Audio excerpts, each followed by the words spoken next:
Fala pessoal, tudo bom? Estamos aqui para mais um episódio do FootHub Podcast e hoje, mais um convidado super especial, alguém que desbravou aí muito mato nessa área da comunicação esportiva, e a gente tem recebido tanta gente aqui, Fernando, que fala sempre, como mudou, como é a relação hoje com o jornalismo esportivo, todas essas mudanças com as redes sociais, com os influenciadores, os jornalistas identificados. Então, nada melhor do que nós trazer o cara que é a maior referência hoje nessa área e falar um pouquinho sobre ele. Seja bem-vindo aí, Fernando. Exatamente.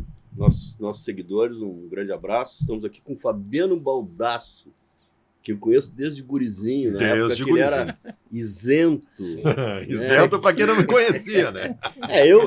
Eu sabia que ele tinha uma tendência, né? Imaginava assim, Fernando? Eu sabia que ele tinha uma tendência, inclusive, Fabiano vai te lembrar, eu fui convidado para o teu lançamento como colorado. Exatamente, né? Dia que eu anunciei que eu era colorado, lá em 2016, a minha surpresa foi ele entrando na sala e me dando uma carteirinha de sócio do Internacional. Então, na verdade, eu convivi com o Fabiano, temos aí uma excelente relação de cornetagem no meu período ruim, de elogios no período bom. Eu sinto uma falta do teu período ruim. Eu prefiro o período ruim. Em vice no Mundial, né? Pelo amor de Deus. Período ruim. Meu Deus. Então, seja bem-vindo, Fabiano. Vamos falar sobre a tua carreira, sobre o teu coloradismo, essa tua mudança, né? E essa questão da comunicação que o Diogo falou anteriormente, que para nós é muito importante, e eu também vejo como muito importante a tua opinião. Como tu vive o dia a dia, viveu, assim, de uma forma mais isenta de mais de um clube, ou do outro clube gaúcho, e agora vivendo mais o Internacional, sobre a questão da gestão, do executivo de futebol, da evolução das ferramentas que são utilizadas no departamento de futebol, que nós aqui preconizamos, né? Nós preconizamos que tudo é uma estrutura e que a estrutura potencializa rendimento. Então essa estrutura tem que ser a melhor, tem que ser dotada dos melhores critérios da questão científica que deve ser utilizada no departamento de futebol. Seja bem-vindo, vamos começar o nosso papo aí. É um prazer estar aqui com vocês, eu sou fã desse projeto, eu fico muito feliz de estar aqui, em frente especialmente ao Fernando Carvalho, que é meu ídolo por vários motivos. É meu ídolo pelos motivos lógicos em relação ao clube que eu torço, mas pessoal e profissionalmente o Fernando Carvalho tem uma participação decisiva, inclusive na minha carreira. E a gente pode falar sobre isso posteriormente. Eu estou à disposição de vocês e é uma alegria estar aqui. Já vamos começar com esse spoiler, né? Qual foi o impacto do Fernando na tua carreira? Foi o ponto de virada na minha carreira. Talvez tu nem saiba disso, presidente. O ponto de virada da minha carreira, porque eu identifiquei, talvez tenha vislumbrado, e talvez esse tenha sido o meu mérito, nas redes sociais um processo diferente que acontecia e que abriria um novo leque para mim como comunicador. Qual era o caminho que eu seguia nos veículos de comunicação? Eu estava virando tiozão que daqui a pouco ia falar para tiozão para o resto da minha vida, que é o que os veículos de comunicação hoje abrangem. E eu foquei muito nas redes sociais desde o advento delas, especialmente Twitter e Facebook. Eu mergulhei naquilo porque eu queria buscar um público mais abrangente e queria chegar daquela forma às pessoas. Foi um processo bastante trabalhoso, infrutífero no que diz respeito a questões comerciais e financeiras, até um determinado momento, porque eu buscava o ponto de virada. E isso me instigava, porque eu já era o jornalista de maior repercussão nas redes sociais. Eu sou um cara que sempre gostei de ver Ibope, essas coisas, né? Eu tinha acesso. E aí eu via que eu, nas redes sociais, tinha muito mais... Nesse momento, qual era o teu veículo? Nesse momento? Eu estava na Bandeirantes. Eu estava na Bandeirantes e depois na Atlântida, onde eu revelei meu time em 2016.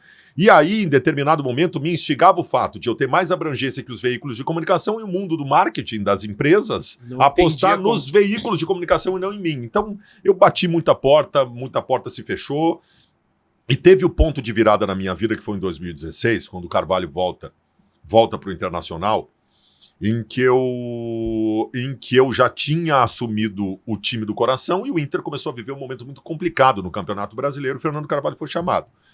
E ali eu estava dentro desse meu dilema. Eu lembro de ter conversado com um amigo meu, Henrique Marques, que até foi comentarista de arbitragem na Rádio Gaúcha e participa de vários processos, esporte interativo, isso. Depois migrou e um dia eu conversei com ele e eu dividi com ele essa minha angústia. Ele falou, cara, olha, tem alguns profissionais de mídia aqui, de redes sociais, que eles vendem projetos para grandes empresas, como Rica Perrone e tal, isso já está acontecendo aqui. E eu ouvi aquilo, no outro dia eu estava vindo para Porto Alegre, de manhã, tu não sabe disso. Eu pensei, por que eu não vendo um projeto pro internacional? Por que eu não apresento um projeto com a minha representatividade, atingindo a torcida do Inter, que eu atingia, que obviamente é o grande objetivo na comunicação de importância para um clube como o Inter, que atinge o seu torcedor. E eu liguei, no outro dia de manhã, quando eu estava indo para Porto Alegre, liguei para o Carvalho e falei, o senhor tem como me receber? Ele, tá bem, vem aqui no meu escritório. E eu vendi essa ideia para o Carvalho. E ele disse, gostei, vamos fazer. Ali mudou minha vida. Ali mudou minha vida, porque a partir... E aí eu saí da Atlântida, pedi demissão da Atlântida, ali oficialmente eu abandonava os veículos de comunicação e começava um processo inovador, que ninguém fazia aqui, de uma realidade exclusiva dentro das redes sociais. Naquele momento, a ideia da parceria era que eu buscasse a torcida do Internacional, que eu levo dentro de um momento que era um momento muito difícil, buscasse levantar a torcida, conclamasse a torcida, e acho que ela veio, não exatamente por minha causa, mas eu acho que eu ajudei um pouco nesse processo. No fim das contas, não deu muito certo, porque o Internacional... Foi o pior momento da história do clube, Foi. Meu pior momento de aflição, porque assim, o meu objetivo ao voltar era acalmar o ambiente do clube, que era muito conflituoso politicamente, e conseguir, mercê da oposição da época, né, ser, vamos dizer assim, teve complacência e teve compreensão daquele momento difícil. Daí eu consegui, através de conversas e de diálogo, né? Segundo, mobilizar a torcida, e conseguimos. Nós voltamos ao estádio várias vezes. Aqueles dois jogos contra Curitiba e Sport, eu acho que foi. Curitiba e Figueirense. Figueirense, casa lotada. Curitiba, Inter e Flamengo foram estádios lotados, né? E a gente conseguiu isso, e o Fabiano foi muito importante. Né? Mas, infelizmente, da maneira que o clube se encontrava, não teve condições. Né? E a partir dali, eu implementei uma forma de marketing naquela virada de 2016 para 2017, que acabou sendo hoje é seguido por todo mundo, a forma de passar o recado das empresas. Em determinado momento caiu a ficha das empresas, embora não tenha caído totalmente ainda, de que essa era uma maneira muito mais assertiva de se comunicar com o público. E a partir dali tudo aconteceu. Estamos falando de 2017 e até hoje, graças a Deus, eu consegui construir um universo bastante consistente, robusto, da minha ação junto à torcida do Inter, ao meu público, né? Porque hoje a gente tem uma abrangência muito grande. Mas foi um processo bem delicado, em determinados momentos decepcionante, por conta das portas que não se abriam, mas eu estava esperando o momento em que o universo como um todo, no que diz respeito a marketing, empresas, comunicação, se desse conta do tamanho do que estava vindo. E eu acho que naquele momento eu consegui. E ali as portas se abriram não só para mim, como para toda uma leva de gente hoje que faz esse tipo de trabalho. Hoje tem um modelo, né? Aquilo que tu não tinha lá atrás, hoje tu consegue dar um modelo para esse pessoal que tá chegando. E outra coisa, hoje todo mundo que entra nesse processo já entra com a camisa do seu time. Quando eu assumi o meu time do coração, eu coloquei em risco a minha carreira. Eu era um homem de opinião no futebol, que tinha portas abertas nos veículos de comunicação, porque eu poderia falar do Inter, poderia falar do Grêmio. Quando eu assumi meu time do coração, naquela época, não era algo tão corriqueiro. Não era algo tão corriqueiro. E aí entra de novo o senhor Fernando Carvalho na minha vida. Porque o que eu ia fazer? Eu talvez fosse seguir o caminho do Guerrinha, do Meneghetti, de continuar isento. Assumir o time de coração e continuar isento.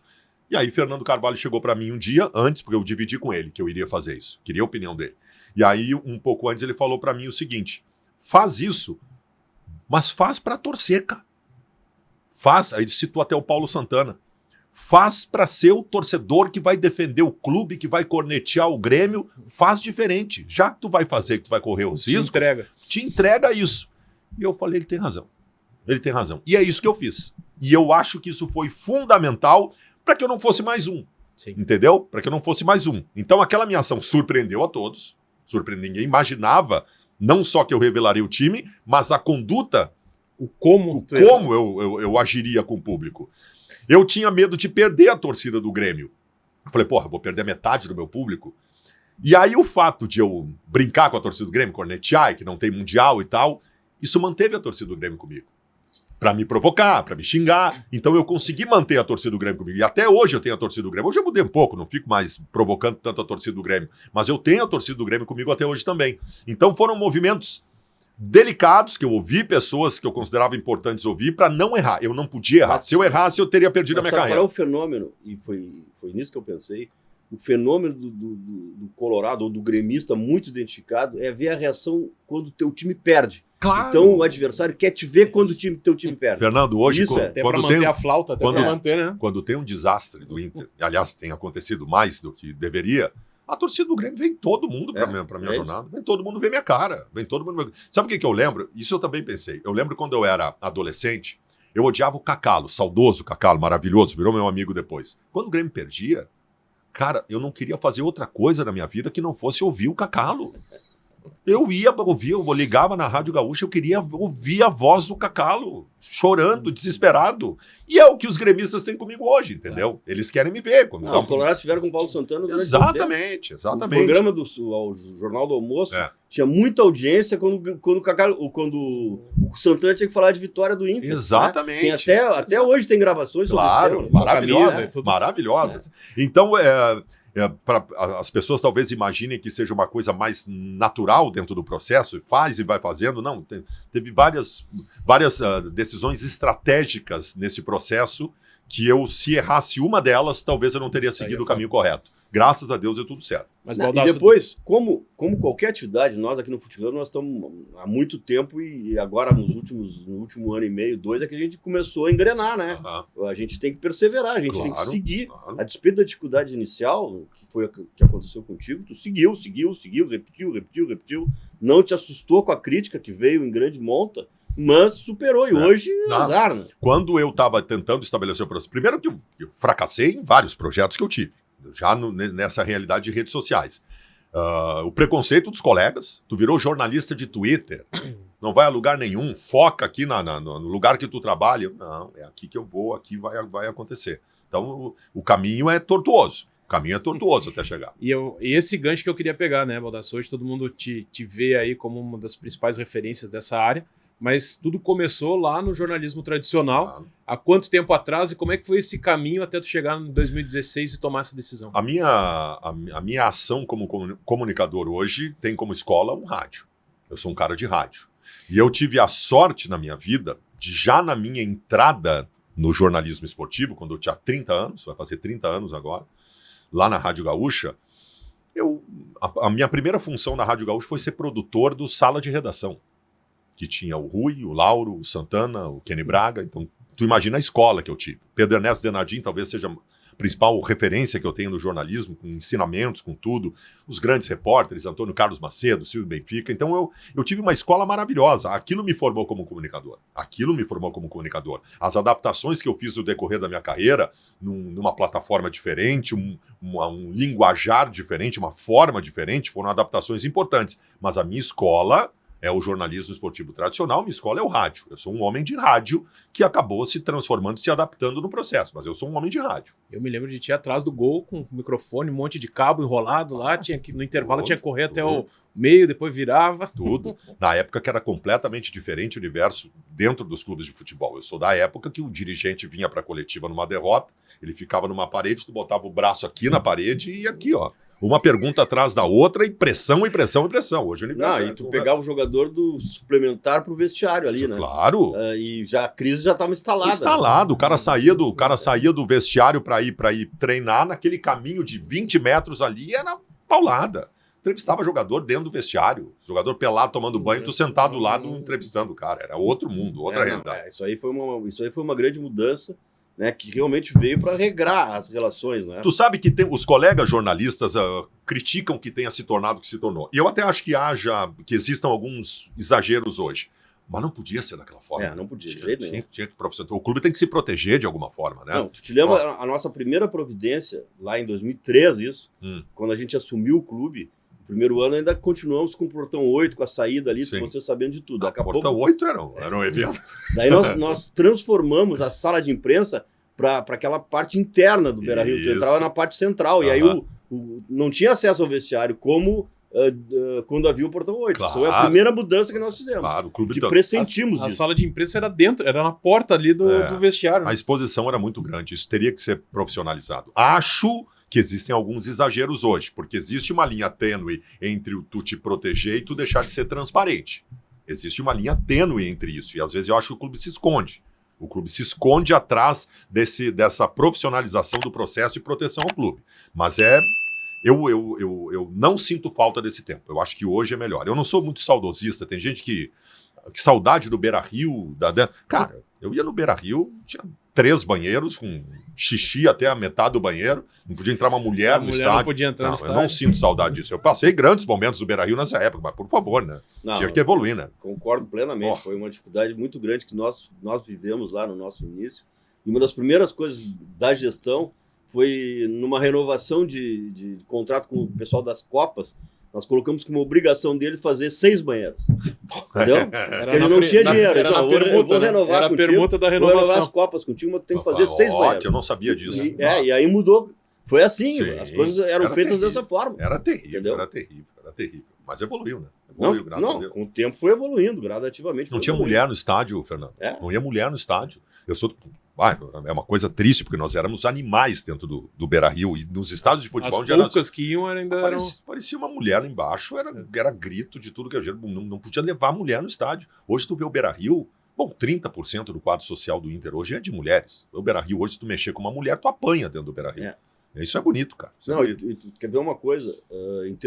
Entrando num assunto importante para nós aqui no futebol, que é a questão da organização, dos processos, né, de como funciona.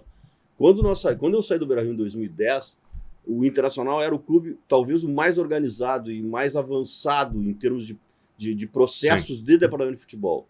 Né? O que nós fazíamos naquela época, que era muito avançado, hoje não é nem 10% do necessário. Para ver como mudou. Não estou falando nem do Inter de hoje, que eu não estou ao par de tudo que é feito. Sei que tem muita coisa boa, tem muita coisa avançada, mas eu estou falando com a época que eu saí, né? Para ver como mudou realmente. Como evoluiu esses processos internos. Isso aí, vocês percebem isso? Vocês da imprensa, tu, que é um profissional hoje identificado, mas que viaja, que vai atrás, que convive. Eu vivi todas essas fases. Eu tenho um respeito tremendo pelo abnegado. Eu tenho um respeito tremendo pelo Colorado, que tem a sua empresa e que abre mão do dia a dia da sua empresa, que daqui a pouco relaxa um pouco na condução da sua vida profissional para se dedicar ao clube, sai às 5:30 da tarde, vai lá para o estádio, trabalha pelo Inter. O Fernando fez isso a vida inteira e outros tantos, e isso é que formou, e o Inter é do tamanho que é hoje por conta disso. Mas os processos precisavam mudar, né? Sou do tempo que o presidente do clube dava um cheque pessoal como garantia no banco. Pelo amor de Deus. Então os processos mudaram. Eu acho, é a visão que eu tenho. A profissionalização, ela passa por colocar... Não tem muito segredo nisso. É uma realidade que toda empresa de sucesso vive. Tu bota pessoas técnicas nas áreas específicas em que elas têm um conhecimento técnico, sabe? Não tem problema para mim se um médico for o chefe de comunicação do Internacional. Não tem problema. Desde que o diretor da pasta dele seja um especialista em comunicação que faça o processo andar. Se tu é dono de uma fábrica de tintas e tu bota na tua cabeça assim, eu quero uma tinta nova, quero uma tinta que tenha uma espessura diferente, eu tenho na minha cabeça como é que eu quero. Tu vai contratar um especialista, um engenheiro químico, e tu vai botar ele para trabalhar, e o que tu vai fazer lá no final do processo, chegar para ele e ver se ele te deu a tinta que tu queria. O dono da empresa, ele não tem conhecimento técnico, ele não sabe como as coisas funcionam. Então é isso que eu acho que é importante no futebol, ter pessoas técnicas em cada área. O Fernando é de um tempo em que ele fazia o Cooper é coisa de velho, né? Fazia o Cooper dele de manhã na esteira, a esteira tinha uma telinha e tu podia botar um DVD. Não, eu tinha uma TV na frente.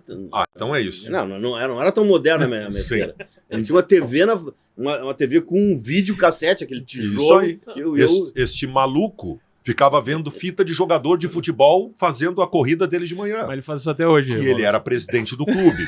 Ele era presidente do clube. Isso é muito legal, isso foi importante. Ele se cercou bem da mesma forma, mesmo ele sendo um imenso conhecedor de futebol. Mas eu não exijo mais isso do presidente.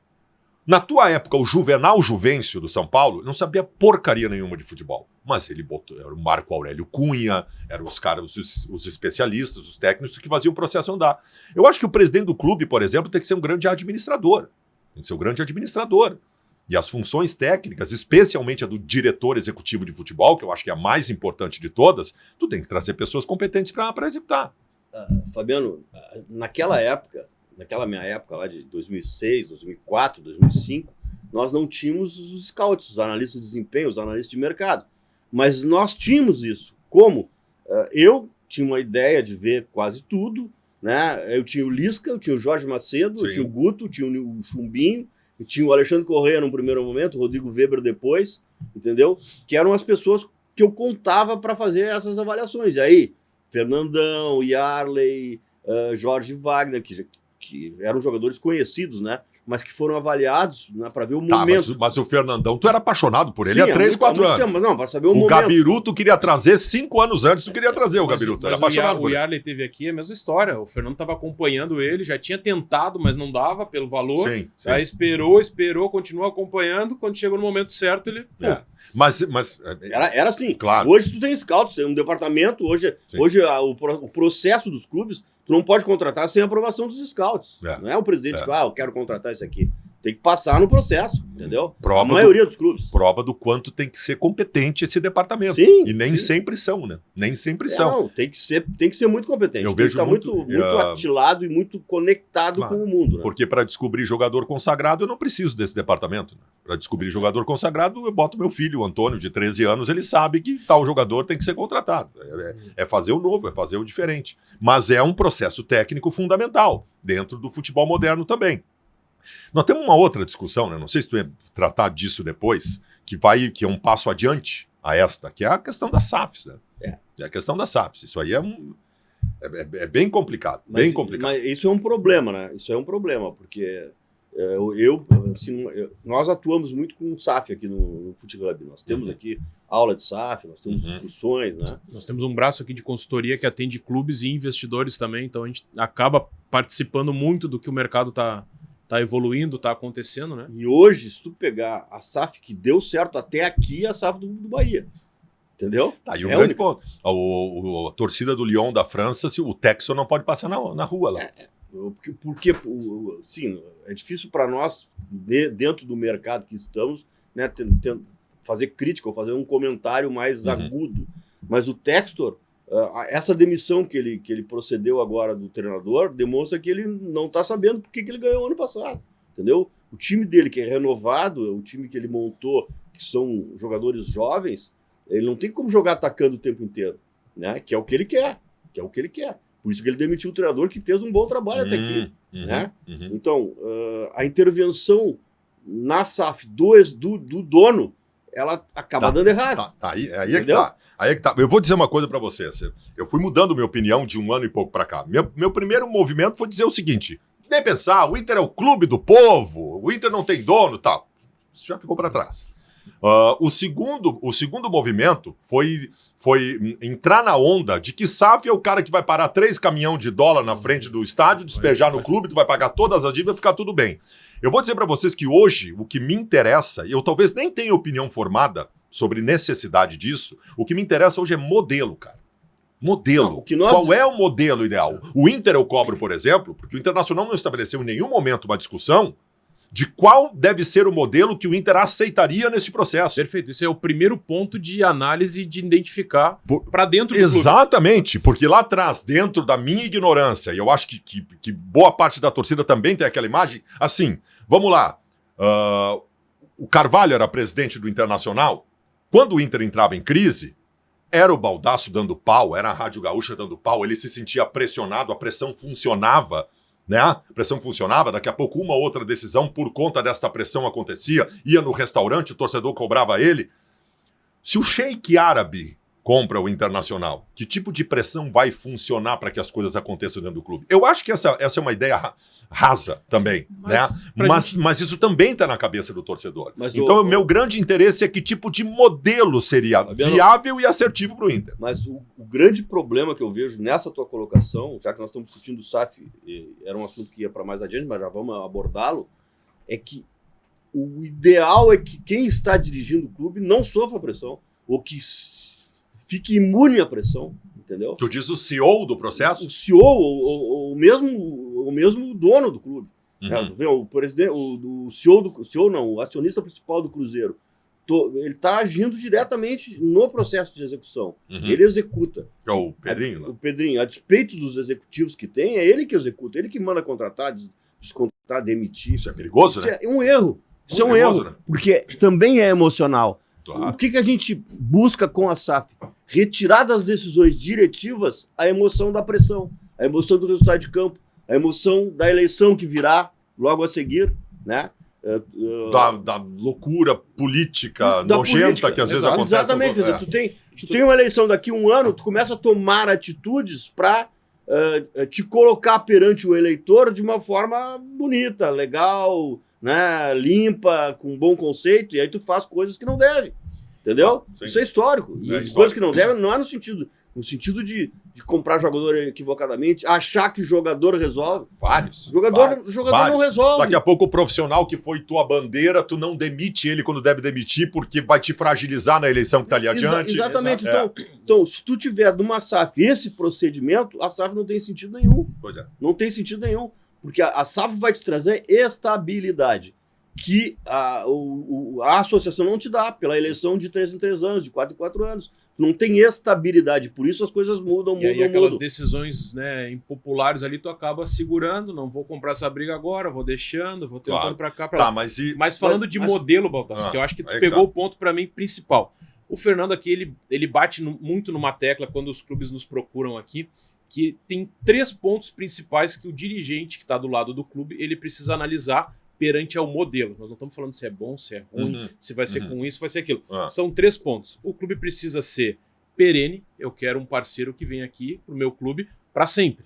Então, que não ao bel prazer resolva ir embora. Eu tiro o dinheiro aqui e vamos embora. Né? Além de perene, ele tem que ser sustentável. Então ele tem que ser, né, as contas têm que fechar, ele tem que ter uma sustentabilidade financeira, social, todo o entorno, todos os stakeholders e tudo mais. E tem um terceiro ponto que ele tem que ser competitivo.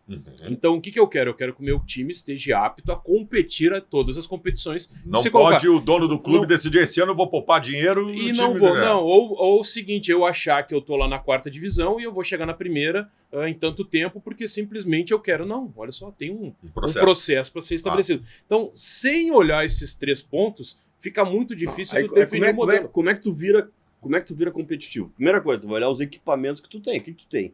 Né? Antes disso, até a dívida. Não, eu acho que antes disso, uma coisa que eu considero importante. Quanto vale o Internacional? Já foi feito um dia um valuation para saber qual é o valor do Internacional? Tá vendo? No primeiro caso, assim, no momento que tu vira a SAF, não precisa fazer o valuation. O valuation é ao contrário. Tu tem que saber o seguinte, quem é o teu adversário? Quem é que tu quer... Tu tá situado no ranking, a tua ambição dentro do mercado é ser igual ao Palmeiras, é ser igual ao Flamengo, não, porque o Flamengo tá... Né, tu consegue ganhar do Flamengo com 500 mil por ano a menos, tu consegue ganhar do Flamengo, 500 mil por ano, mas o Palmeiras é um bom número, tá? É 1 bi, né? Tá. Quanto é que tu fatura? 600, então tu vai ter que ter 400 mil por ano a mais. 400 milhões de acréscimo de caixa para equiparar financeiramente. Então, o valor vai ser esse durante um determinado tempo.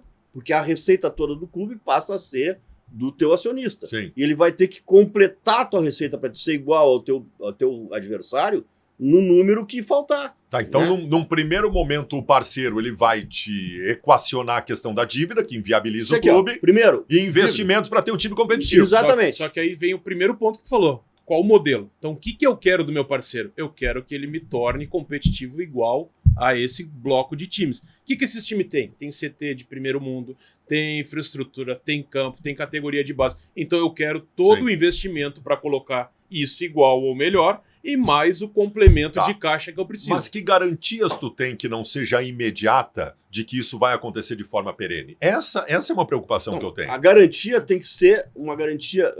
Algum organismo tem que dar uma garantia de fiança de que aqueles números serão cumpridos com Seguro, um prazo seguro. E aí tem Entendeu? várias maneiras desse seguro acontecer, né? Mas tem que acontecer isso. Mas essas são as E dúvidas. é complexo. Essa é É complexo. complexo, muito essas são as complexo. dúvidas. E tu falou uma palavra valuation que todas as pessoas vinculadas ao mercado financeiro, a transações de empresas, falam, mas no clube não é valuation. O valuation é ao contrário. É ao contrário. Tu vai valorizar, ou vai avaliar, ou vai saber o valor de acordo com a tua colocação dentro do mercado. O que tu quer do teu clube dentro do mercado. Bom, E o que falta para te chegar nesse nível. E diferente. Né? né, Fernando? E como é que é o futuro? O futuro, como é que tu garante isso? Com a tua operação. Tu acha que esse universo dos mecenas ele é perigoso por conta disso? O Grêmio tem um processo acontecendo agora, e eu tenho o maior respeito pelo Marcelo Marques, pelo Celso Rigo, mas é um processo que envolve essa ideia do mecenas apaixonado, que o Inter já teve o seu, o Sonda, o maravilhoso Sonda. Mas o Sonda ajudou dando dinheiro, Sim, não a era gestão. Não na gestão. Não é a mesma coisa. Exatamente. Então, esse universo a torcida ama, a torcida adora, a torcida pressiona para que ele Até aconteça. porque o discurso é da torcida, né? Tu tem o Cruzeiro dessa forma, tu tem o Atlético Mineiro dessa forma, o mecenas bilionário que ajuda o clube. Como é que tá o Atlético Mineiro? Aí é que tá. Já não tá. Devendo para 2 bilhões, se eu não me engano. Então eu tenho. Essa é uma outra preocupação, porque todos nós gostaríamos que o clube tivesse perto um Sonda. E eu, por exemplo, cobro a atual direção do Internacional todo o tempo que não teve um pila de um investidor desde que ela assumiu. Mas dessa forma, o mecenas assumindo o clube, o mecenas comprando a arena e doando a arena para o Grêmio e assumindo como presidente do Grêmio. Esse é um processo que funciona. Esse tipo de SAF funciona? Não funciona. Não funciona porque ela fica ao vedril do mecenas. Entendeu? Pois é. Se o negócio, por exemplo, o do Cruzeiro lá, do Cruzeiro já tá de saco cheio de gastar sem retorno. Daqui a pouco ele não quer mais gastar. E se morre o mecenas, o filho dele vai querer continuar gastando? Boa. Entendeu? Boa questão. Esse é o problema. Então, eu vejo que sem ter um fundo de investimento, sem ter um organismo, um banco por trás, não tem como fazer. Só mecenas não adianta. Grandes garantias bancárias e a segurança para que a coisa Só aconteça. mecenas fica ao sabor do mecenas. Isso aí, o humor dele pode mudar. Sim. Entendeu? E aí dentro da lei, né, Fernando, a lei da SAF, ela te obriga a ter um organismo de governança. Então tu precisa ter uma estrutura de governança onde tu vai ter um conselho que vai estar com uma cadeira da associação, que é os 10% no mínimo, né? Então pode ter mais, e aí vai ter 2 cadeiras, 3 cadeiras, conforme vai ser composto. E é ali que tu vai começar a ver se as coisas estão andando ou não. Então tem gatilhos também no contrato que a qualquer momento tu pode simplesmente cancelar, reverter, ter uma multa, ter alguma contrapartida para aquilo ali. Só que isso vem na tua primeira frase. Qual o modelo que vai se estabelecer? Esse é o ponto. Essa é a minha única preocupação hoje. Eu acho que se o modelo for adequado, se ajudar o processo de que o clube, o Inter, por exemplo, deixe de ser inviável, o Internacional hoje paga 100 milhões de reais por ano de juros bancários. Então, que tipo de movimento o Inter vai fazer hoje no atual modelo que tem associativo, embora eu ainda acredite em boas gestões, mas que tipo de modelo hoje vai fazer com que tu possa diminuir a dívida? Tu vai botar lá, o banco vai sugar pelo juro bancário. Quais são os principais líderes do Campeonato Brasileiro ou do futebol brasileiro hoje? Flamengo, Palmeiras. Flamengo e Palmeiras. O que eles são? Eles são... Associação. Gestão. Associação. É possível. Quando nós ganhamos, quando o Fábio Koff ganhou da Parmalat, o Grêmio era associação. Claro. O Grêmio do Fábio Koff. Quando nós ganhamos do São Paulo, que era o maior time do mundo, tinha ganho o Mundial, nós éramos associação. Tá, mas assim, vamos lá. Não, o maior exemplo que eu sempre cito é do Internacional. Fernando Carvalho recebe o clube em 2002, o clube vinha de 2 anos dentro daquela ideia que eu refuto e brigo contra, e que alguns colegas jornalistas ainda têm, do não vou gastar nada para equalizar o clube. Não importa que eu vire a Portuguesa de Desportos nesses 2 anos, mas o importante é que o dívida... Não, tem que ter time competitivo sempre. O Fernando Carvalho assume o Internacional com um jogador com contrato no vestiário, que era o Fábio Luciano. Não era o Fábio Luciano. O Fábio Luciano terminou o contrato aquele ano. Era o Ronaldo, zagueiro. Era o Ronaldo. O guri, aquele da base? Ronaldo. Que sobe junto com o Lúcio, sobe junto com o Fernando Carvalho. Primeiro ano do Fernando Carvalho, ele pega um bando de bandido por empréstimo, maravilhosos, jogavam muita bola, todos eles. E tentou, de alguma forma, fazer com que o futebol acontecesse. Ganhamos o Campeonato Gaúcho de novo, mas quase caímos lá contra o Paysandu. Quase caímos porque não pagava o salário. Só que é o seguinte, claro. Pois é. Pequeno detalhe. E aí o que acontece? Aí tu pega 2003. 2003 é o ano que começa a frutificar alguma coisa da base, né? O Daniel Carvalho, o Nilmar.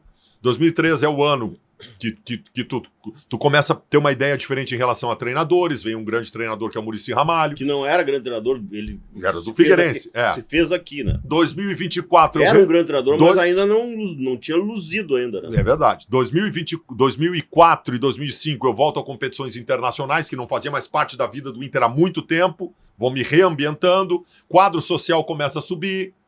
Clube apaziguado politicamente, porque o Carvalho vai lá e coloca peças de todos os movimentos em todos os cantos do clube.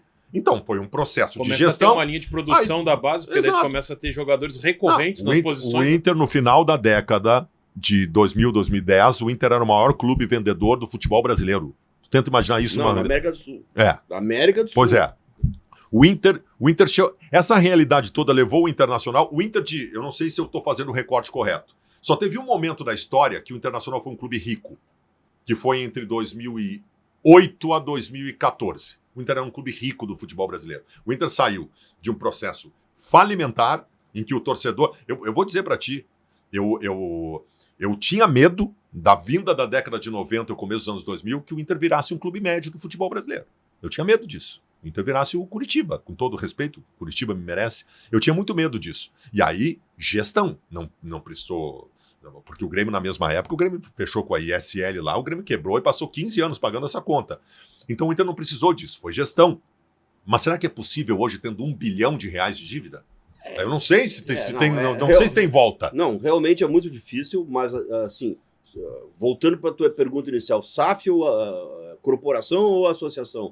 Eu acho que tanto um como o outro tem que ter critério, tu tem que ter processo, tem que ter planejamento, trabalhar dentro do orçamento, né? Tu tem que ter objetivos claros, definidos, né? E às vezes a SAF não tem. Por exemplo, o Vasco é uma SAF que não tem objetivo. Não. Entendeu? Quando a SAF não garante que tu vai ter boa gestão. Esse é o ponto. Exatamente. Quando tu cita o Flamengo, e eu acho que esse é um exemplo maravilhoso, mas não vai faltar quem diga o seguinte, 45 milhões de torcedores, verba de TV 4 vezes maior que todo mundo, isso ajuda. Mas, cara, eu ainda acredito no clube associativo. Eu ainda acredito nisso. Eu não estou dizendo que eu refute a SAF, mas eu ainda tenho medo. Eu tenho medo. Eu acredito nos dois processos. Nós aqui no FutHub, nós não temos uma ideia o que é melhor. Depende da situação, tu vai achar que é melhor uma SAF. Depende da situação, continua como associação. Entendeu? E o próprio modelo de SAF... Ambos os modelos, tu tem alguns critérios que são comuns que tu tem que adotar. Trabalhar dentro do orçamento, trabalhar com rigor no planejamento, né? Criar processos internos, valorizar a categoria de base, ter um processo de gestão do futebol onde tu não obstaculiza o crescimento do jovem, entendeu? Tu tem que ter espaço para o jovem crescer. Tu não pode dotar o teu time de jogadores com nome, com renome, com caros, que tem que jogar em detrimento do jovem que está ali para aparecer. Isso vale em qualquer modelo. Vale em qualquer modelo. Vale em qualquer modelo. Né? Porque o acionista vai querer ter dividendo no final e o clube vai querer ter condições de pagar sua conta e investir de novo. Eu só não abro mão nunca de nenhuma forma de ter time competitivo. Não importa a dificuldade. Tripé que falamos aqui. Não importa a dificuldade que tu tem. Porque aí acabou, né? Se eu abro mão de ter um time competitivo, aí eu não ganho nada, me estabeleço que durante determinado período eu vou ter time médio. O que eu vou dizer pro meu guri, que tem 13 anos de idade, nunca viu um título internacional, nos próximos 5 anos... Tu espera aí 5 anos. O que eu vou dizer pro sócio? Quanto cai um quadro social? Porque eu trabalhei muito tempo com sócio no Beira-Rio, trabalhando no próprio Inter, né? Com quadro de associação, trazendo novos sócios para o clube. Cara, o sócio ele só quer uma coisa. Só uma coisa o sócio do clube quer. Time competitivo. Não falo nem em título. Ele quer ter um time competitivo. Se tu não faz um time competitivo, tu desmobiliza todo o processo. Não, mas se tu tratar com a verdade, Fabiano, se tu conscientizar o teu torcedor que em determinado momento tu tem que ter um processo de gestão que vai te inibir uma competitividade maior, né, tratando com a verdade para logo ali tu conseguir essa competitividade, Sim, foi o que nós fizemos. Mas tu não deixou...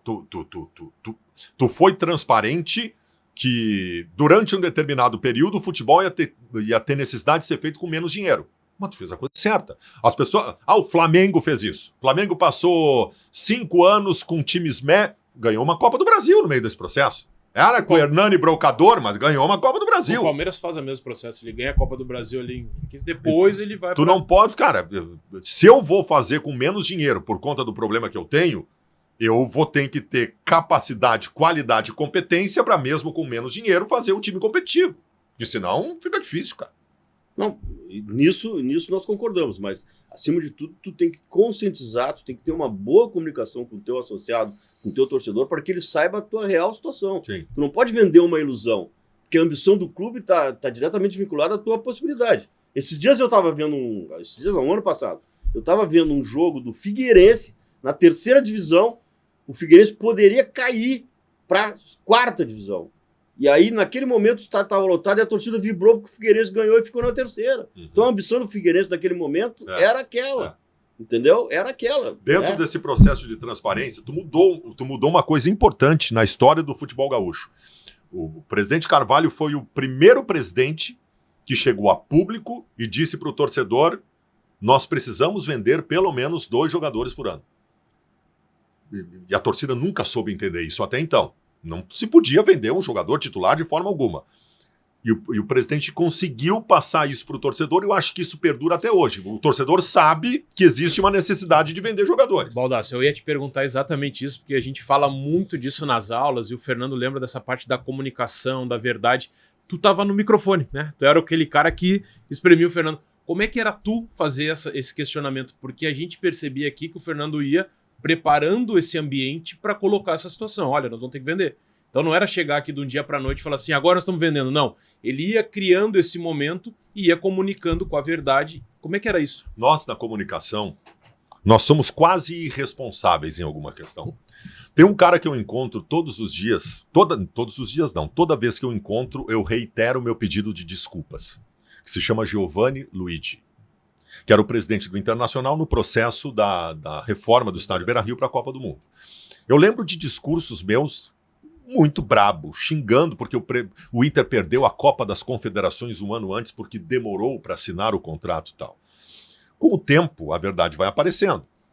Esse contrato foi e voltou umas 40 vezes, com o presidente Giovanni Luigi não abrindo mão de forma alguma de entregar a sua alma e a alma do Internacional por conta dessa reforma. Então o Inter assinou um contrato altamente responsável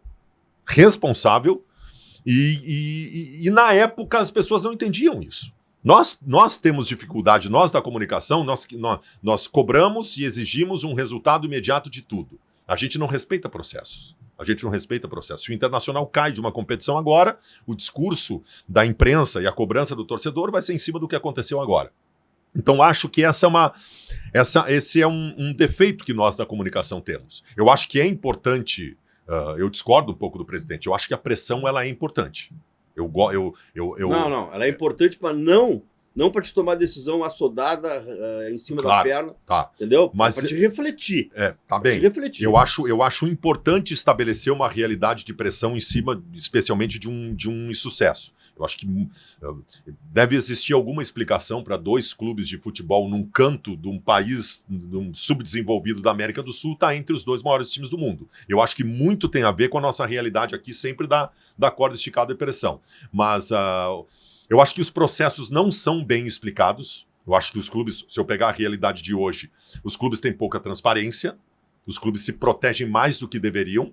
Acho que deveriam expor mais como as coisas acontecem, não abandonando o profissionalismo e a proteção do clube, mas explicar um pouco mais os processos, para que a gente entendesse, e a gente ter a consciência de que muitas vezes nós somos atabalhoados no processo, exigindo coisas imediatas que não há condição de acontecer. Eu acho que tem adequações que teriam que ser feitas nas 2 pontas. É a imagem que eu tenho. Não, mas isso é verdade. Isso é verdade. Mas assim, mas tem muito jornalista, muito como é que chama? Influencer. Influencer que dá uma opinião que não é técnica sobre determinados assuntos, cobra determinadas posições e situações e não está com toda a informação para poder dar aquela opinião. Sem entendeu? dúvida, sem dúvida. Isso sempre houve, sempre aconteceu, e o diretor, o gestor, o presidente, o vice-presidente, o executivo, tem que gerir essa relação. Ele tem que gerir bem essa relação, ele tem que conviver com esse tipo de coisa, entendeu? E não ficar... isso falando do lado do dirigente, né? Porque vocês do lado de lá têm essa necessidade de estar falando. Mas aí é que tá. Às vezes falta, e aí entramos no processo de comunicação de novo, falta a identificação correta daqueles que lá dentro estão, do clube, de como chegar à torcida do Internacional. De que nós somos um veículo para isso. Então são identificações que precisam ser feitas. Olha, qual é a realidade que nós temos hoje no Rio Grande do Sul? Quem é que atinge a torcida do Internacional? Vamos para os veículos de comunicação. Não, tá errado. Tu pode ir para os veículos de comunicação, mas tu vai ter que entender que existe um processo acontecendo com o Baldasso, com outros colegas, dentro do universo de influencer, que eu acho até um termo um pouco pejorativo, mas que atinge mais a torcida do Internacional do que os próprios veículos de comunicação. Se eu quero chegar à torcida do Inter, eu não vou poder deixar de explicar para o Baldasso como as coisas aqui dentro acontecem. E realmente, nós somos sim, muitas vezes, irresponsáveis nas considerações que nós fizemos críticas ao clube por não entender os processos. Eu também acho que não tem como a gente saber de todos os processos, porque a gente não está lá dentro, e eu também acho que falta do clube um contato mais próximo, inclusive de nos usar para chegar à torcida do Inter. Positivamente. Me usa, eu quero que me use. Me usa. Quer chegar à torcida do Inter? Quer explicar como as coisas funcionam? Me usa, liga para mim, fala comigo, me explica como funciona que eu levo para a torcida do Inter. Eu sinto falta disso. E nos explica hoje como é que é essa tua estrutura hoje, Baldasso. Porque tu começou, era tu, aí daqui a pouco tu abre um canal, esse canal ele começa a crescer, hoje tu tem uma grade de conteúdos para torcida, para jogos, pré-jogo, pós-jogo. Como é que foi planejar tudo isso e hoje o tamanho que tá a tua estrutura? Quando eu comecei a fazer live no YouTube em 2020, e não faz tanto tempo assim, nós estamos falando de 5 anos, era eu e a Monique, eu tinha 2 luzes de jardim, eu peguei do jardim da casa, eu dei uns fios, peguei 2 cabos de vassoura, botei em cima. Aí, como a luz era muito forte, para fazer esse efeito aqui, eu pegava papel A4 e passava óleo de cozinha, que aí espalhava um pouco mais a luz. Não tinha microfone, eu pendurava o celular aqui, falava direto E 5 anos depois, eu tenho 14 pessoas trabalhando comigo. Eu tenho uma estrutura comercial, uma estrutura administrativa, uma estrutura técnica, eu tenho estrutura... Tem um local hoje. Eu tenho um profissional que trabalha com arte. Aí é que tá, eu não tenho um local físico. Eu faço os jogos do Internacional da minha casa, dentro da minha estrutura, e a partir daí eu tenho os caras que vão estar no Beira-Rio. Eu estou em todos os jogos do Internacional, tem 2 veículos do Rio Grande do Sul que estão em todos os jogos do Internacional. 2, que é a Rádio Gaúcha e o meu canal.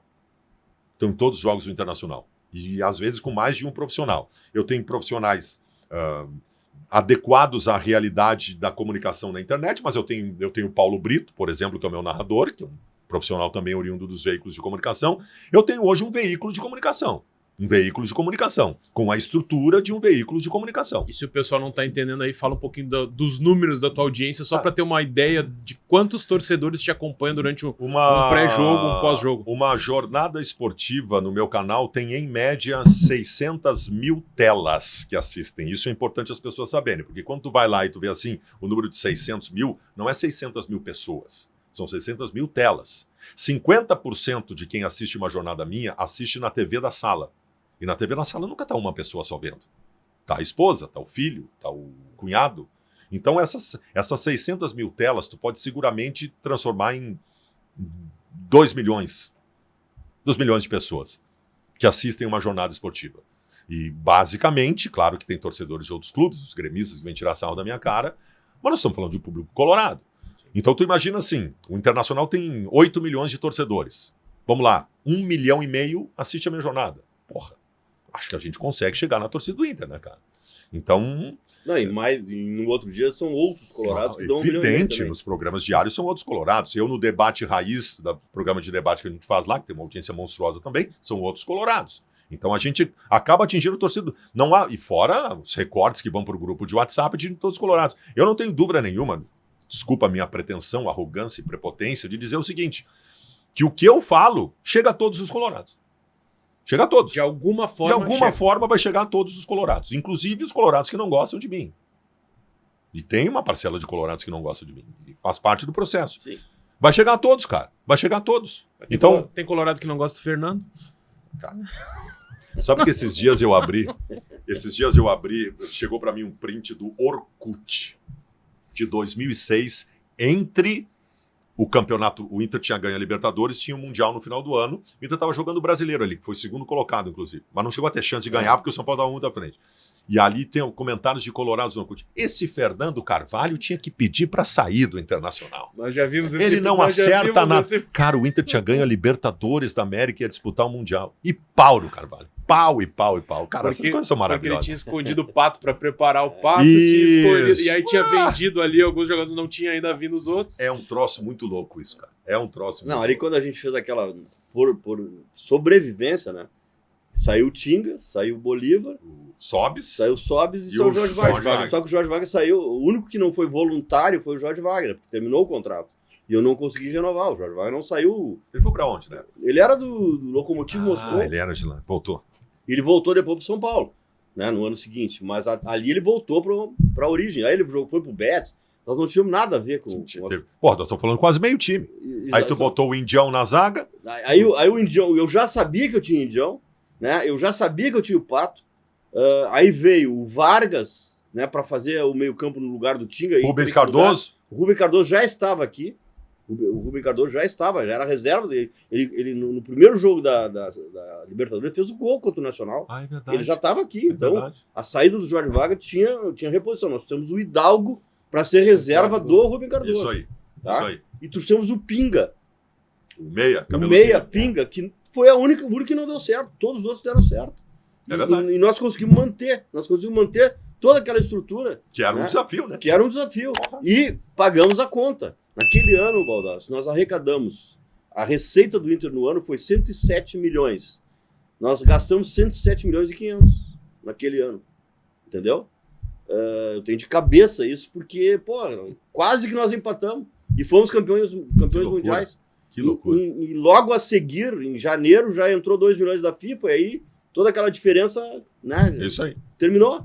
Então, pô, na verdade, foi exitoso contabilmente e foi exitoso desportivamente. É isso aí. Né? É isso aí. Então, aquele período ali, você está falando dessa crítica, tem uma coluna do Hilton Mombach que eu me dou bem com ele, que eu gosto, que sim, várias vezes fala. A coluna dele, nem ele acredita que ele escreveu aquilo.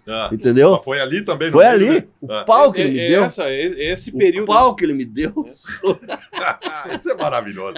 O pau que ele me deu. Como é que pode querer dizer que vai disputar o Mundial vendendo isso, vendendo aquilo? Não tem cabimento. Que loucura. O time realmente não vai adiante. Quando a gente pensa que as coisas vão mudar. É um troço o Hilton me deu um pau, mas tá tudo bem. Tudo bem, tá tudo certo. Tudo certo. Baldasso, o nosso carro-chefe aqui no FutHub é o curso de executivo de futebol. Uhum. Fernando Carvalho pegou toda a experiência dele, tudo que ele viu e vivenciou dentro do vestiário, dentro do departamento de futebol, montou junto conosco aqui uma cartilha, um passo a passo para esse profissional, por onde que ele começa, né? Então, desde a questão de entender a cultura do clube, entender a parte do planejamento do clube como um todo, depois do planejamento do futebol, trazer a parte de gestão de pessoas, liderança, e aí começar a entrar dentro dos processos de cada área. Relação com categoria de base, a parte de leis e regulamentos, e aí vai entrando até na montagem do elenco, contratação de treinador, e a gente vai trazendo todas essas etapas.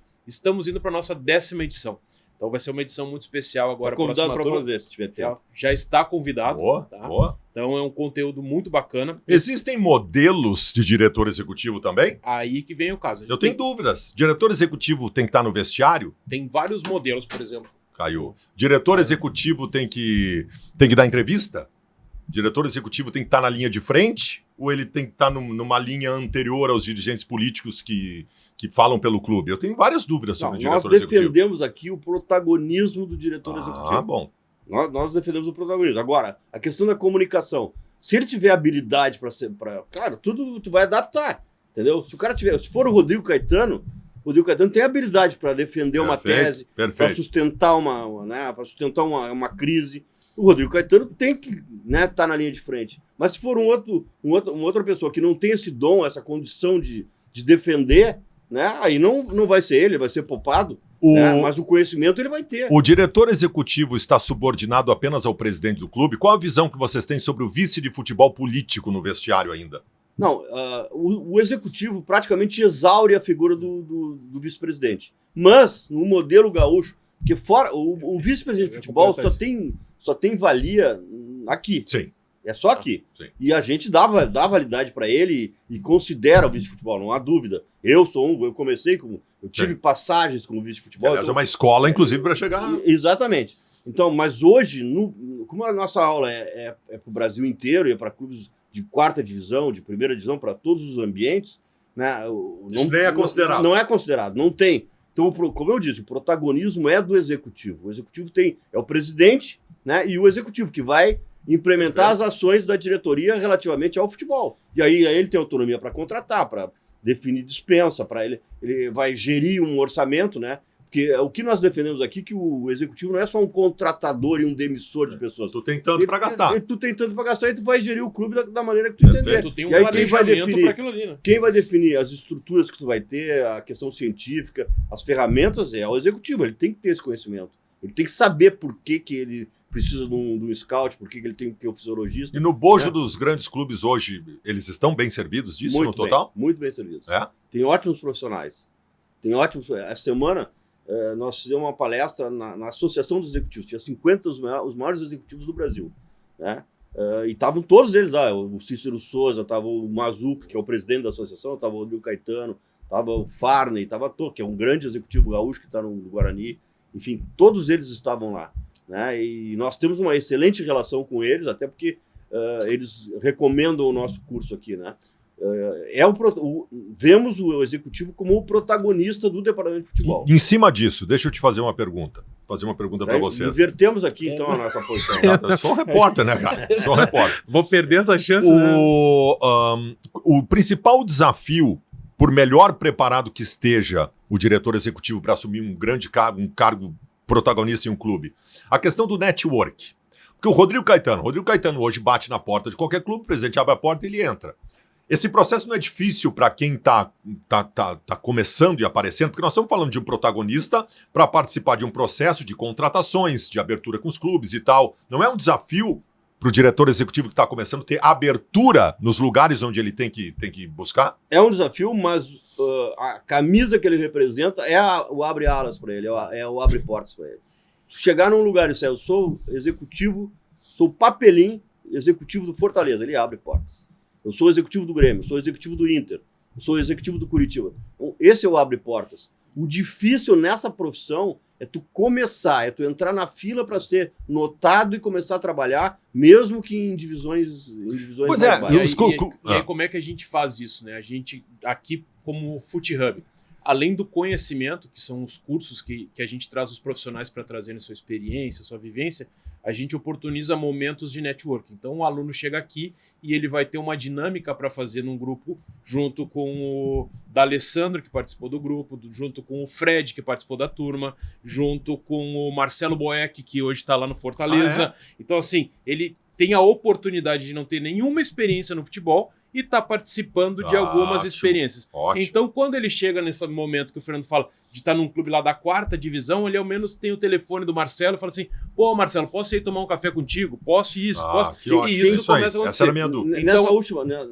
Nessa última turma, me corrige, Diogo. Mercado do Inter, David Braz, Vitor Júnior, quem mais teve? O Rafael Longini, que passou pelo Santos, está jogando. Quem mais, Elisir? Egídio. Ex-atletas que fizeram. O Fred fez, foi um aluno. O Fred, como ele tinha que levar a filha dele na escola de manhã, ele fazia aula dentro do carro. O Fred, centroavante? Centroavante, antes de parar ali. Então, ele estava na última fase ali de parar a carreira como atleta, ele estava fazendo curso. Legal. Então, assim, a gente tem muitos atletas que ainda estão em atividade ou estão naquela fase que estão procurando, né, encontrar uma nova profissão. A gente tem muitos profissionais de clubes de menor expressão que estão buscando galgar, né, Pois é. o seu espaço. Clubes da Série D têm diretores então, assim, executivos? Tem diretor executivo. A maioria tem. A diferença, Baldassi, é que a caixinha do diretor executivo, por exemplo, no Inter, ela tem o executivo e ela abre para várias outras caixinhas. Então, tu vai ter um responsável por cada área daquilo ali. No clube menor, todas essas caixinhas acabam ficando junto com o executivo. Sim. Então, ele também é supervisor, ele também é o cara do registro, ele também é o cara que contrata, que recebe o jogador lá na cidade para ir na casa, no Faz hotel. a logística. Ele faz a logística. Então, essas caixinhas vão se juntando. Conforme a estrutura vai crescendo e vai permitindo ter algo mais profissional, tu vai tendo os responsáveis técnicos de cada área. Então, a gente recebeu aqui o coordenador de performance do Grêmio, ele tinha mais de 20 profissionais abaixo dele. Então, o executivo, tem o coordenador e tem mais 20 e poucos profissionais abaixo, pensando só a parte de performance. Sim. E cada área vai se abrindo dessa maneira. Teve aqui o Fabinho, que é o diretor executivo, Fabinho Soldado, que é o diretor executivo do Corinthians. Ele esteve conosco aqui. Sim. Ele tem, de estrutura, 60 pessoas que viajam com o Corinthians. Caramba. Que viajam. Fora o que tem mais no CT. Então, ele tem mais de 150 profissionais abaixo dele. Então, é isso que a gente fala. Então, quando chega lá no clube que ainda não tem um calendário inteiro, não tem uma série ainda, ele vai fazer funções ali, né, e acumulando aquilo tudo. Mas esse é o papel principal hoje, é o protagonista que pensa e executa o departamento de futebol. Então, assim, ele tem que estar dando entrevista? Não tem, vai depender muito do teu modelo de gestão ali. Tu tem um presidente que se expõe mais, daqui a pouco ele vai acabar trabalhando mais nos bastidores. Cada clube tem a sua realidade. Não tem uma receita pronta para isso. Outra coisa que eu acho que também me instiga nesse processo de diretor executivo, que é absolutamente necessário. A cultura do clube. Cara, cada clube tem uma cultura diferente, especialmente no que diz respeito ao comportamento do torcedor, exigência do torcedor. E eu acho que possivelmente esse também seja um desafio dele. Ele tem que entender onde ele está. Isso é uma aula. Essa é a nossa segunda aula. Eu costumo, uma vez o Inter teve um diretor de marketing, Harvard, não sei o quê, e chegou no Internacional e começou a estabelecer umas campanhas que não tinham nada a ver com a torcida do Internacional. Não conectava. Cara, a torcida do Internacional tem uma característica muito específica, muito específica. Então, eu acho isso fundamental. O cara tem que saber onde é que ele está, como é que funciona a torcida, como é, sabe, as exigências do clube. É um processo. Vou dar só, quero dizer o seguinte, até o advento Pepe Guardiola, tá, que se tornou um modelo universal para todos os times, tá? Cada time tinha cada clube tinha sua característica de jogo. O Inter e o Grêmio mudou a característica de jogo com o Roger. Entendeu? Entendeu? Houve uma mudança cultural na forma de jogar do Grêmio. Sem dúvida. Futebol dominante, futebol de toque. Aquele famoso gol contra o Atlético Mineiro lá que sai tocando, passa por todo mundo. Foi no Roger. Né? Hoje o Inter, o Abel mudou comigo lá, conosco lá, o Abel mudou a forma de jogar dele para jogar o futebol que o Inter praticava. Sim, porque tu era retranqueiro. Que não ganha, né? Entendeu? Então, isso é muito abordado. Sim. Isso o executivo tem que saber. Eu até cito como exemplo aqui o Ailê Pinheiro no Goiás.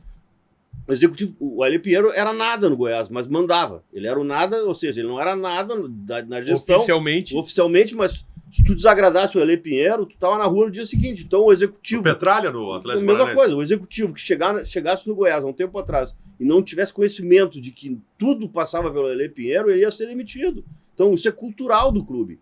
E isso a gente chama atenção nas nossas aulas, que tem clubes, tem cidades, tem locais que tu tem que atentar para isso. Sim. Sob pena, né, de tu não durar. Né, como chegar um cara de São Paulo, do interior de São Paulo, do Rio, chega todo fresquinho aqui, no sentido de não saber de nada, e aí não vai durar. Isso E para nós isso é tão importante, Baldassi, que essa aula é a nossa segunda aula. A gente faz primeiro uma introdução de toda a indústria do futebol, né, e a segunda aula é a cultura, né, a cultura organizacional e a cultura de futebol também, para entender qual é o contexto que está inserido.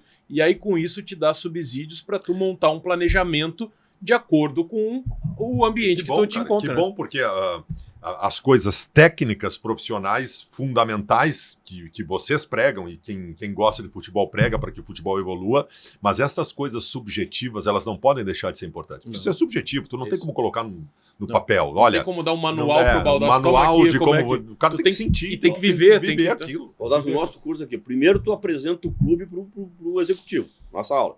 Como é que é o clube? Depois tu apresenta o executivo ao clube. O que ele tem que ter de expertise para trabalhar naquele clube, entendeu? São as duas facetas da nossa aula, do nosso curso, entendeu? Perfeito. É assim que ele se desenvolve. É isso aí. Estamos chegando no fim? Estamos caminhando, mas tem bastante, né, bastante assunto aqui com o Baldasso. Agora eu vou voltar de novo para o outro lado do balcão e pegar esse público, Baldasso, e te perguntar como esse público que está lá como executivo, protagonista do departamento de futebol, ele vai conviver com o Baldasso, com esses veículos que são identificados dentro do clube, porque mudou essa relação. Antigamente, chegava lá um jornalista não identificado, isento, como a gente comenta aqui, fazia suas perguntas e tal. E hoje, além disso, ele tem mais, né, um elemento dentro desse contexto. Como é que tu enxerga isso junto com esse... Tu já deu um caminho ali atrás, mas eu queria que tu falasse um pouquinho mais. Tu sabe que é um pouco diferente. Eu falei há pouco aqui da importância desse novo movimento, o tamanho que ele tem e o quanto ele atinge as pessoas, mas ele é diferente dos veículos tradicionais de comunicação. Nós somos mais passionais. Nós também lidamos com paixão. Os veículos tradicionais, mesmo que, né, às vezes a paixão está escondidinha, eles tentam esconder, mas eles não pregam isso. Sim. Eles pregam a absoluta isenção no tratamento das coisas. Isso é absolutamente respeitável e é a minha escola. Nós somos passionais. Quando o Robert Renan der uma cavadinha, eu vou xingar ele de tudo. Nós somos diferentes disso. E eu não falo só, nós aqui no Rio Grande do Sul. No Flamengo tem eu ia falar, no Corinthians tem, no Palmeiras tem. Todos têm, todos são importantes, todos atingem a torcida e são passionais. Precisa ter uma relação com essas pessoas. O clube tem que entender que este processo de comunicação faz parte da ligação do clube com a torcida. O clube que ainda não entendeu, e eu acho que aqui no Rio Grande do Sul, por sermos conservadores, é um processo que não se completou ainda. Os clubes precisam entender que há necessidade de relação próxima com essas pessoas, com esses comunicadores. Isso não significa que esses comunicadores, por conta dessa relação, vão criticar menos, vão reclamar menos, mas esses comunicadores eles precisam estar inseridos no processo. Porque todo clube tem um processo de acompanhamento de como o clube está sendo tratado, né? A comunicação do clube. Como é que o clube... Na época era o clipping. Tu pegou a época do clipping, né? Tinha um cara que ouvia tudo e passava para vocês. Ó, falaram isso do Inter hoje. Mas era mais de veículos oficiais, né? Que era o que tinha na época. Então é importante que o clube insira esta nova forma de comunicação como importante de acompanhar. Importante quando algo é dito ali que o clube não confere, acha que está faltando informação ou que foi dada uma informação equivocada, o clube precisa entrar em contato com essa pessoa. Precisa entrar em contato com essa pessoa e dizer, olha, tu deu essa informação, é importante que tu saiba disso e aquilo. Agora, com a informação completa, tu fala o que tu quiser. Agora, tu tem informação completa. E isso é um processo. Isso é um processo que ainda não está completo. Não está completo e até te faço a seguinte pergunta. Como é que tu identifica que determinado comentarista ou influencer, ou seja lá o que for, tem que participar desse contexto? Porque hoje está muito fácil. Qualquer um começar a falar, repete uma semana falando, daqui a pouco ele já tem lá 1000 seguidores e... Mas eu vou te dizer uma coisa. Os números hoje mostram muita coisa. Mas agora qualquer um que fale qualquer coisa, as pessoas... Não é bem assim. No futebol não é bem assim. Tu pode mudar toda a história da comunicação, tu pode fazer o que tu quiser. O público do futebol ele vai continuar querendo análise coerente e informação. São as duas coisas mais importantes. A minha figura, eu tenho minha equipe de repórteres que dá toda informação. Eu sou opinião. A minha ideia é opinião. Cara, se as pessoas não se identificassem com o tipo de análise que eu faço, seja para concordar ou até para discordar, porque a discordância gera o debate. Sim. E eu não tenho problema nenhum com isso. Mas se eu não fosse um comunicador coerente, se eu só berrasse e não tivesse conteúdo, as pessoas não me acompanhariam. Então eu acho que a identificação está ligada a número. Está ligada a número. Hoje é muito simples. Tu quer saber o quanto cada comunicador alcança, tu vai lá, abre e vê o número que ele alcança. Então se tem 1,5 milhão de colorados que me acompanham em toda a jornada que eu falo do Inter, que eu transmito um jogo do Internacional, é porque há um selo de identificação da torcida comigo. E se isso existe, é por algum motivo. Então eu sou importante, entendeu? Em relação às notícias que os teus repórteres dão, como é que eles é o mesmo processo, normal. Mesmo processo. Faz a checagem. Com uma dificuldade muito maior do que na minha época. Na minha época era uma outra forma de buscar informação e tinham acessos diferentes, mas é a checagem, tudo isso normal, contato com o empresário, né? Porque tu nunca vai ter informação, a informação dentro do clube é a informação oficial. As principais informações do Inter que eu dava na época não era tu que me dava, eram os empresários. O cara me ligou uma vez, eu estava em casa, na época não tinha Google para tu pesquisar. Eu estava em casa, me ligou um empresário, conhecido de todos nós, disse: ô Baldasso, contratei o Reteria, tchau! Já sei quem é o empresário. E desligou o telefone. Eu, pô, que merda é essa? Jorge Reteria. Machado. É isso aí, Reteria, que porra é essa? Aí o Rodrigo Weber, que eu sabia que era o cara que mais entendia de futebol, trabalhava na Bandeirantes, eu disse: cara, eu tenho um furo de informação que eu não vou poder dar sozinho, porque eu vou precisar da tua ajuda. O que é Reteria? O que é isso aí? E aí ele me disse: o Reteria e o Rodallega são as duas grandes revelações do futebol colombiano. E ele apavorado: pô, o Inter contratou o Reteria. Aí nós demos a informação no ar. Na época era mais difícil, tu não conseguia fazer uma pesquisa mais apurada, tu tinha que checar a informação, mas era mais difícil. O Pinga, ele também fez a mesma coisa. Contratei o Pinga. Que Pinga? Parou de jogar? O zagueiro não joga mais. Campeão da... Até descobrir quem era o tal do Pinga. Mas era assim que funcionava, tu tinha os teus contatos, tu tinha as tuas fontes, mas a checagem ela continua tendo a mesma necessidade. Existem os irresponsáveis, como existia na época também os irresponsáveis. Mas, pelo menos na minha equipe, eu exijo uma checagem que a informação que é dada no ar seja a informação correta. Eu vejo que toda semana tem alguém que... tem alguns concorrentes teus, colegas teus, que dão notícia toda hora, né? Não. Contratar fulano e Beltrano e vem de novo. Mas isso sempre teve. Cara, em época de especulação de contratação, o empresário quer plantar uma informação, tu embarca e tu tá dando no ar. O Inter tá tentando tal jogador. Sabe como é que funciona esse processo de bastidores? Os caras estão tentando botar os jogadores dele. Continua, com vocês é a mesma coisa. É a mesma coisa. Vai, aí tu tem que ter um filtro, né? Tem que ter um filtro, aquela história. Se o Jorge Machado me liga, sabendo que ele participa do processo do clube, se ele me liga dizendo que um jogador tá vindo pro Inter, eu não vou nem pesquisar. Eu sei que é verdade. Agora, aí é a famosa credibilidade, a fonte fidedigna. É a famosa fonte fidedigna. O Jorge Machado é uma fonte fidedigna. Eu não preciso ligar pro Carvalho pra saber se é verdade. Eu sei que é verdade se ele tá me dizendo. Se tu me ligar, eu vou dizer que é mentira. Exatamente. Então, exatamente, vai me ligar, vai dizer que é mentira.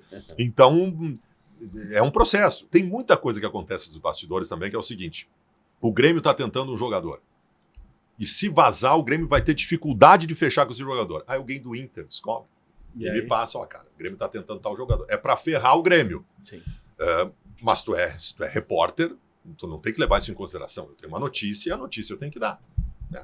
Outra coisa que acontece com a gente é o seguinte: eu sou colorado. E aí daqui a pouco tem informações negativas pro clube. Porra, que colorado é esse? Tu tem que jogar pra cima só, tu tá trazendo uma informação. Dia de jogo do Inter, de tarde tem uma informação negativa do Inter e tu dá a informação negativa do Inter no dia do jogo. Vai pra quê? Porra, que colorado de merda que tu é, cara.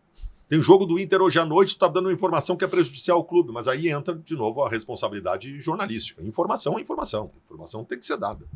Então, e como lidar com essas polêmicas todas e acabar sendo... Hoje tu é a referência do canal, tu virou uma marca, então as pessoas...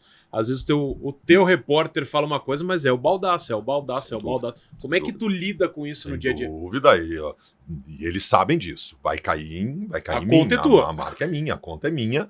A conta vai cair em mim. Então eles já teve escorregões importantes e que eu tive que chamar atenção, porque o nosso universo é um universo mais liberal. Nos veículos tradicionais de comunicação, tu tinha uma cartilha e tu sai isso aqui da cartilha. Imagina, na Rádio Gaúcha, Macedo, Ranzolin, Pedro Ernesto, tu ficava cagado o tempo todo, né? Tu sai da linha, tu tá ferrado. Não é assim, evidentemente. Tu tem liberdades que não se tinha nos veículos tradicionais de comunicação, mas a liberdade vai até um certo ponto. E já teve escorregadas assim que eu tive que prestar atenção. Porque, cara, tá todo mundo... Quando tu tem exposição pública, do tamanho da exposição pública que eu tenho, tu pode te ferrar a qualquer momento. Eu tenho famoso cancelamento. Os cancelamentos existe um tribunal nas redes sociais que ele te julga, ele te condena e ele pode acabar com a tua carreira e muitas vezes acabar com a tua vida. Sim. Então tu tem que tomar muito cuidado, porque de tu te explicar depois é muito complicado e às vezes a coisa nem é tão grave assim. Nem é tão grave assim no processo de comunicação. Tem um famoso exemplo, de novo, vou tomar o exemplo do meu querido amigo e ídolo Fernando Carvalho. Em 2016, houve o episódio da Chapecoense. Sim. O episódio da Chapecoense. Logo depois desse episódio, no meio de uma entrevista que o presidente deu, em que lhe perguntavam, com esse processo que está acontecendo com a Chapecoense agora, estão pensando em o campeonato ser cancelado, como é que vai funcionar, a rodada desse final de semana não vai acontecer, perguntaram nesse sentido. E na resposta do presidente Carvalho, em determinado momento, o presidente disse o seguinte, olha, estamos todos consternados, essa resposta foi dada dentro de um contexto, estão todos consternados, nós também temos a nossa tragédia pessoal, que é estarmos possivelmente indo para a Série B, isso foi recortado, esse é o universo da rede social. Ele deu entrevista foi uma pergunta do repórter da Pampa. Não tinha repercussão nenhuma. Essa entrevista foi por 2 dias antes, não deu repercussão nenhuma. Aí entra a rede social, esse universo cruel, muitas vezes, que recortou foi um trecho... O Chicão Tofani, foi o Chicão Tofani que estava no estúdio quando eu dei a entrevista. Quem foi não sabia. A mola propulsora, fez a crítica, tá? E aí, teve 2 milhões de pessoas me descendo o cacete. Que aí vai o recorte para a rede social e foi terrível. Teve todo um processo de explicação, pedido de desculpa e tal. Mas a intenção não era essa. O tamanho não era esse, foi descontextualizado. Total. Mas quando é desculpa? Mas aí já era. Não tem mais o que tu fazer. Tu não vai poder vir a público e dizer, não quis dizer. Não, vai ter que pedir desculpa. Então esse universo da rede social, ele é muito cruel. É muito cruel. E outra coisa, e a desculpa não adianta, né? Não, pede desculpa. Não. Só que da mesma maneira já foi julgado e condenado. Não, os caras dizem, ainda vem pedir desculpa. Isso aí. Né? Tu já foi condenado. Mas eu não me dei conta. Eu não me dei conta de uma coisa que hoje eu me dou. Né? Eu não devia ter pedido desculpa. Por quê? Porque o assunto renovou. Traz de novo à tona. E ele ficou de novo. E eu dei entrevista no Milton Neves. O Milton Neves, que é meu amigo, me ligou para mim falar, querendo me proteger. Pô, te conheço, sei que tu não ia... Aí eu dei, pois é, aí renovou mais aí. Aí renovou e veio o Juca Kfouri e deu um pau. E aí ficou uma semana, entendeu? Aí o que eu me dei conta? Deixa como tá. Deixa como tá. Entendeu? As pessoas até ali adiante esquecem, mas é tão danoso enquanto acontece que tu tem que tomar muito cuidado. Não, tem que tomar muito cuidado. Porque esse foi um choque que tu teve, eu lembro que tu dividiu comigo, porque tu volta ao Inter em 2016 num mundo de comunicação que era completamente diferente. Completamente diferente. E eu não estava acostumado. As coisas não funcionavam mais da maneira como funcionavam anteriormente. E hoje está muito pior, né? Muito pior. Vai fazer 10 anos isso. Sim, muito pior. Mas assim como proliferou e foi superdimensionado, um dia depois terminou. É isso aí. Não se falava mais. É isso aí. Entendeu? Só que... Porque já entra outro assunto aí em cima, que tá. Exatamente, não se fala mais. Cara, Só que aí vamos lá, tu pega o meu caso. Se eu falo alguma coisa que é descontextualizada e eu ofendo alguma minoria, alguma coisa assim, e isso toma corpo, os meus patrocinadores vão sair. Sabe? Aconteceu com um colega nosso, que eu até não vou citar ele aí, mas meus patrocinadores vão embora. Sim. Eu não vou grudar minha imagem a esse cara. E pode até ser que 2 semanas depois as pessoas esqueçam, mas o meu dano já está feito. Fabiano, meu dano já está estabelecido. Esse assunto já pegou isso comigo. O prefeito deu um discurso contra mim lá. 2 anos depois eu fui a Chapecó e o prefeito estava lá no lugar que eu estava, né? E o cara levantou e começou a me saudar, dizendo que eu era isso, que eu era aquilo, que acompanhou. Mas depois ele nem se lembrou daquele momento. Que loucura. Entendeu? Que loucura. Daquele troço que foi um troço totalmente desproposital. Descontextualizado, né? Completo. E dessa trajetória toda, Baldasso, o que tu tem aí de ponto que te chamou mais atenção desses extremos, assim, dessa parte que, tipo, putz, aqui, né, foi feia a coisa ou também foi gratificante? Cara, eu vou dizer uma coisa para vocês. É um amadurecimento importante que tem que se ter e é muito fácil eu dizer isso hoje. Eu tenho sequelas psicológicas do que eu já sofri em redes sociais. Teve um episódio que aconteceu comigo em 2020, em que, época de eleição, para variar, em que se caçava bruxas e tal, e eu trabalhava no Inter ainda, eu acabei pedindo demissão do Inter no meio da pandemia lá, mas eu trabalhava no Inter ainda e tinha um processo crítico da oposição, por qualquer coisa que acontecia no Inter, de que eu estava lá e que eu recebia salário do clube. E recebi, nunca escondi isso. E aí, vazou do jurídico do Internacional um contrato meu. Que em princípio até é bom, porra, tem contrato, tá tudo certinho. Só que era um contrato assim, o Inter fazia 1 ano que não me pagava.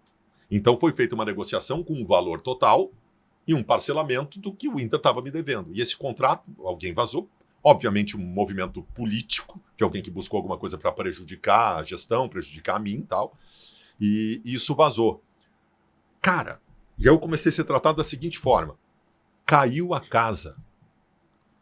E, velho, isso me destruiu, porque quando tu faz a coisa certa, tá mamando nas tetas do clube.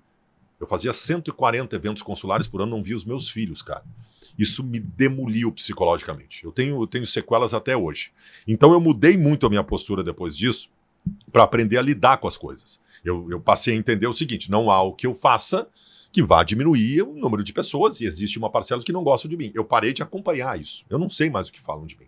E toda a minha equipe está orientada a não me trazer nada disso. O que dizem de mim no Twitter, o que dizem no lugar, porque o meu trabalho, em meio a todo esse processo que aconteceu, ele sempre cresceu, eu sempre angariei mais público, eu sempre tive muitas pessoas que gostam de mim, então não me importa, porque esse processo só vai me fazer mal. Porque o grande patrimônio que eu tenho é a minha credibilidade. Então toda vez que alguém o cara dizer que a minha opinião é uma porcaria, então, nunca me importou. Agora, quando atacam a minha credibilidade, quando tentam arranhar a minha honorabilidade. Aí me fazia muito mal. Mas eu também não tenho controle sobre isso. A única coisa que eu sei é que eu não faço nada errado que vá atacar. Mas os movimentos, às vezes, são feitos nesse sentido. Nada desonesto. Nada desonesto, exatamente. Errado tu pode até fazer. Errado faz, exatamente. Não faço nada desonesto que coloque em risco isso. Então, o que as pessoas falam ou não falam, eu não tenho ingerência. E eu não posso levar em consideração a ponto de ficar demolido por conta disso, como fiquei em algumas oportunidades. Então, só que assim, hoje é fácil dizer isso, né? Só que eu sofri muito com isso. Sofri muito de verdade com isso. Cara, você falou em eleição, cada eleição do Inter que eu manifesto meu voto, eu tenho que entrar com 3, 4 processos. Os caras vêm com troços absurdos, assim. Sim. Eu enriqueci no Inter, que tem uma rede de posto de gasolina em São Paulo. Exato. Não, os caras são criativos. Eles são criativos. Entendeu? Isso é muito ruim, cara. Isso é realmente muito ruim. Mas é um amadurecimento que custa muito caro. Mas que em algum momento tu vai ter, né? Hoje eu tô bem, hoje eu não me importo mais com nada. E o lado bom, o que é mais gratificante nisso tudo? Cara, sabe que tem uma coisa que a gente não tinha nos veículos de comunicação, que era tu saber exatamente o número de pessoas que tu tá atingindo e como as coisas funcionam. Hoje as redes sociais, elas te dão simultaneamente a possibilidade de tu saber quanta gente tá te acompanhando e a responsabilidade que tu tem. Então, assim, eu saber o tamanho do público que eu tenho hoje, de ter conseguido chegar a esse ponto, sabe? De todos os movimentos arriscados que eu fiz na minha carreira, com todos os erros e acertos, eu ter chegado a isso, isso é uma satisfação imensa, cara. Cada vez que eu ouço assim, porque não é só informação e opinião, eu ouço muito o seguinte, cara, toda semana tem um depoimento desse. Baldasso, eu passei por um processo de depressão em que esperar a tua live de noite era o meu único entretenimento no dia. E isso me segurou de pé, porque a gente se divertia junto ali, acompanhava, durante uma hora tu falava do Inter, a gente ria, dava risada. Porra, cara. Aí eu vou me preocupar com o cara do Twitter que tá falando de mim. Eu tenho que dar atenção para esse pessoal, cara. É esse pessoal que eu tenho que dar atenção. Então, essas coisas são absolutamente satisfatórias. Fernando, eu vou encaminhar pro final, vou fazer minha última pergunta, vou deixar contigo o resto. Mas eu queria, Baldasso, que tu falasse para essa galera que tá entrando agora no futebol, que vai ter um cargo de gestão, né? Qual é a tua dica, né? Qual é a tua dica de início e qual é a tua dica de relação com esses novos profissionais que estão no mercado. Então, além do Baldasso, tem vários outros jornalistas identificados, que nem tu falou, cada time tem os seus. Então, assim, como é que tu coloca isso para eles? Primeiro que eu tenho um absoluto respeito por essas pessoas que estão se preparando de forma profissional para entrar no mundo do futebol. É aquilo que eu falei para vocês, eu sou de um universo de quem acompanha há 30 anos futebol e a profissionalização ela é absolutamente salutar e eu fico muito feliz com isso. Como eu sou do mundo da comunicação, o que eu posso dizer para essas pessoas que estão chegando é que, de alguma forma, elas entendam também que se comunicar com o torcedor é fundamental dentro de um processo profissional. Nós estamos falando de profissionalização, estamos falando de quem tecnicamente está se preparando para ter conhecimento de gestão, para ter conhecimento dos processos, como eles funcionam, para venda, para contratação e tal, beleza, está tudo certo. Mas eu imagino que dentro desse processo de profissionalização, a relação com o público e a comunicação, ela tem que estar presente também. E tem que ser absolutamente profissional. Ela não pode mais ser empírica. A maneira como o clube se comunica com o seu público, com o seu torcedor, ela tem que ser profissional também. Então essas pessoas que estão entrando, e eu tenho certeza que vocês falam sobre isso também, essas pessoas estejam preparadas para isso, para a identificação do que é importante, de como funciona a torcida, de quem chega à torcida, de que relação eu tenho que ter com essas pessoas. Eu acho isso fundamental. E que sejam todos bem-vindos, porque o futebol está precisando de profissionalização, né? Bom, Fabiano... Quando é que tu volta para o Internacional? Essa é a grande questão. Acho que só como torcedor. É? Só como torcedor. Já não tenho mais idade, já não tenho mais paciência. Não tenho mais idade. Para com essa palhaçada. Mas eu queria te agradecer, né? Atingimos o nosso objetivo, te ouvindo aqui, um outro lado, né? Um comunicador, né? Que está presente diariamente na vida dos colorados, na vida da opinião pública rio-grandense. O reflexo que isso tem na nossa principal carro-chefe aqui, o nosso carro-chefe, que é o executivo, né? Essa relação, essa inter-relação, opinião sobre isso, tudo isso a gente queria obter de ti e obtivemos. Te agradeço, né? E vamos seguir, né? Vamos seguir, teremos outras oportunidades de te ouvir na sequência. Embora na antiguidade, eu queria te fazer um elogio sobre o que eu acabei de dizer aqui. O presidente Carvalho nunca perdeu a linha com nenhum profissional de comunicação. O presidente Carvalho tinha uma regra, e eu lembro de ter me dito isso. Eu respondo a todas as perguntas. Até hoje. Às vezes as perguntas são ofensivas, às vezes as perguntas são maldosas. Maldosas. Ele respondeu durante todo o período que ele esteve no Internacional a todas as perguntas que foram feitas. Eu nunca vi o presidente Carvalho entrar num embate com alguém, e ele tinha motivos para isso, muitas vezes. Então, para mim, é um exemplo de condução de como se chega ao torcedor. Tomara que tu esteja passando isso para esse pessoal que está chegando, porque tu é mestre nisso. Fabiano, não tem pergunta ruim, tem resposta mal dada. Exatamente. Essa é a minha filosofia e sempre foi. Ótimo. Bom, terminamos. Obrigado. E seguimos. Parabéns pelo teu sucesso, né? Obrigado. Parabéns pelo teu sucesso. Muito obrigado por ter participado disso. Isso aí. Olha aí, pessoal. Agradecemos a todos vocês que pararam para nos ouvir, para nos ver, para acompanhar. Falamos aí também do executivo que estamos lançando aí, né? Já está aberto as inscrições para a turma 10. Então, clique aí no link abaixo e pegue as informações. E, Baldassi, só te agradecer, poder trocar essa ideia, né? Sempre te acompanhei lá desde a época dos microfones lá atrás do gol. Desde que eu era pobre. É isso, me acompanha. E agora é muito bom. Tamo bem. Ó, nós podemos vender uma cota de patrocínio aí, Brasil. Vamos pegar aí, ó. Tá convidado para uma Vamos. dos nossos episódios de Executivo de Futebol, até para te ver como é que é hoje, o que a gente, né, transmite. Ótimo, tá ótimo. Tá bem, vou estar presente. É nosso convidado aí. Então, mais uma vez, muito obrigado por esse tempo e por essa troca que foi muito bacana, e acredito que todos vão ter muito para ganhar aí. Isso aí. Valeu. Tchau. Abraço. Valeu.